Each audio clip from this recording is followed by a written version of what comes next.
Bien, dicho lo anterior entonces, y como se ve, la primera cuestión esencial vinculada al régimen es lo que tiene que ver con la calificación de los bienes, es decir, con determinar qué bienes de los esposos son de carácter propio y qué bienes de los esposos van a ser de carácter ganancial, que son aquellos que van a pasar a formar parte de esta masa común. Además, esta idea de la ganancialidad, como les decía antes, se acompaña con la cuestión de la titularidad, es decir, son nociones que se complementan. ¿Qué quiere decir? Que uno de los esposos o uno de los cónyuges puede tener bienes propios y a su vez bienes gananciales de su titularidad, y el otro también puede tener bienes propios y bienes gananciales. Es decir que en rigor tenemos 4 masas de bienes durante la vigencia del régimen de comunidad, que son los bienes propios de uno, los bienes gananciales de ese mismo cónyuge, los bienes propios del otro, los bienes gananciales del otro.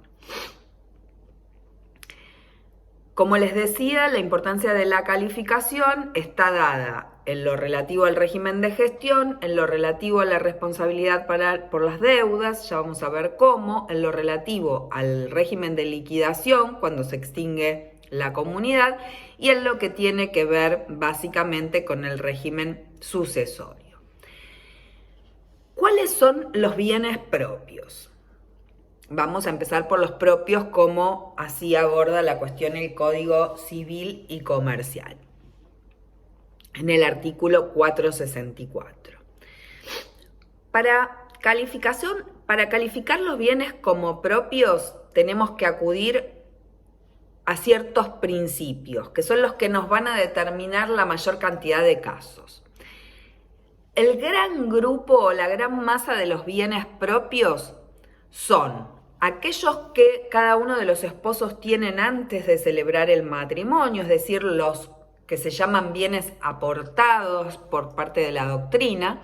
¿Se acuerdan que habíamos dicho que cuando uno hace una convención matrimonial, esa convención puede tener por objeto, por ejemplo, dejar constancia de los bienes que lleva al matrimonio, que dijimos que era particularmente importante cuando se trataba de bienes muebles o de sumas de dinero, que son bienes que se confunden fácilmente en lo que tiene que ver con la convivencia o con la comunidad de vida.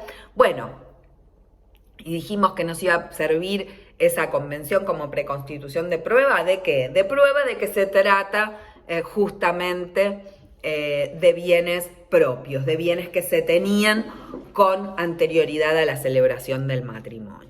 Eso es uno de los grandes grupos de bienes propios. El otro gran grupo de bienes propios son los que se adquieren después del matrimonio a título gratuito. Esto es herencia, legado o donación.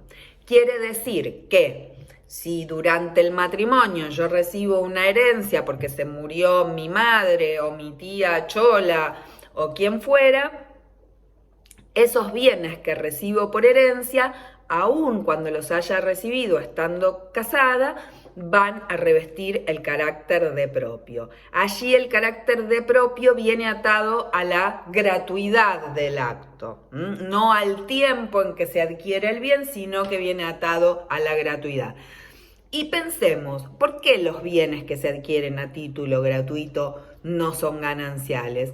Bueno, pues porque no hay esfuerzo común. Recuerden que dijimos que la justificación de la ganancialidad se encuentra justamente en la comunidad de vida y en el esfuerzo común que esa comunidad de vida supone. Entonces, segundo gran grupo de bienes excluidos de la comunidad, es decir, de bienes propios, bienes adquiridos a título gratuito.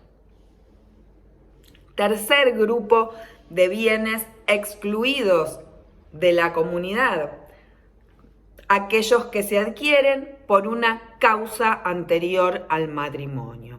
Es decir, bienes que se adquieren durante el matrimonio, pero cuya causa de incorporación al patrimonio le precedía. Típico caso, aquellos supuestos en los que alguien estando soltero firma un boleto de compraventa, adquiere un inmueble, paga el 20% del precio y conviene que dentro de X tiempo se va a otorgar la escritura traslativa de dominio, que es el instrumento o que es el acto por el cual ese bien se incorpora al patrimonio. Pasa un tiempo, se casa y estando casado se le transmite el dominio de ese bien. Independientemente de con qué fondos se haya abonado esto, y esto es una cuestión el saldo de precio, que es una cuestión que después vamos a tratar, como la causa de adquisición del bien, que es en este caso el negocio obligacional, que es el boleto de compraventa, es anterior al matrimonio, entonces ese bien va a ser propio, aunque se incorpore al patrimonio una vez celebrado el matrimonio y una vez que la persona o que el cónyuge adquirente está ya sujeto al régimen de comunidad de ganancias. Otra categoría de bienes propios son aquellos que se adquieren por inversión o reinversión de fondos propios durante el matrimonio a título oneroso. Por ejemplo,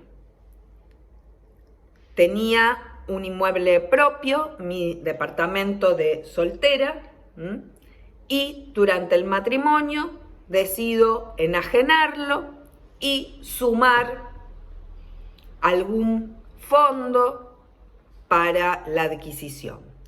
Supongamos, para no complicar mucho las cosas, que estos fondos que le voy a sumar también son propios, porque eran ahorros que tenía de antes de celebrar el matrimonio.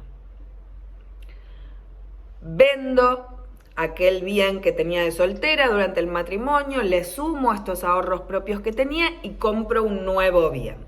Este nuevo bien va a revestir el carácter de bien propio por lo que llamamos o lo que se da en llamar el principio de subrogación real.